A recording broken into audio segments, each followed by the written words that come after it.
Новата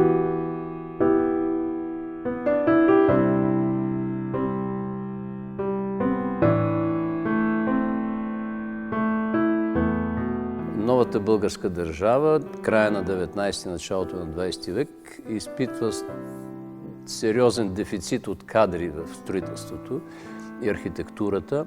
1942 година се формира и това Висше техническо училище, на базата на което по-нататък, чрез редица метаморфози, първо е 1942 година Висше техническо училище, после става Държавна политехника, 1947 година, нататък е Инженеро-строителен институт, пък Висши инженеро-строителен институт, Висши институт по архитектура и строителство и накрая Университет по архитектура, строителство и геодезия, който, както вече казах, е кристализиран като институция през 1995 година.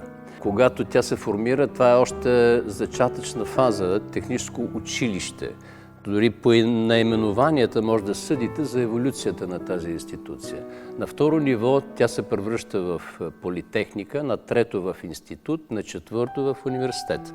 Един университет е нещо като дихателен орган на обществото, в което той всяка година вдишва нови студентите, да се каже, и издишва готови продукции, т.е. архитекти, инженери от всички специалности, които се обучават в университета.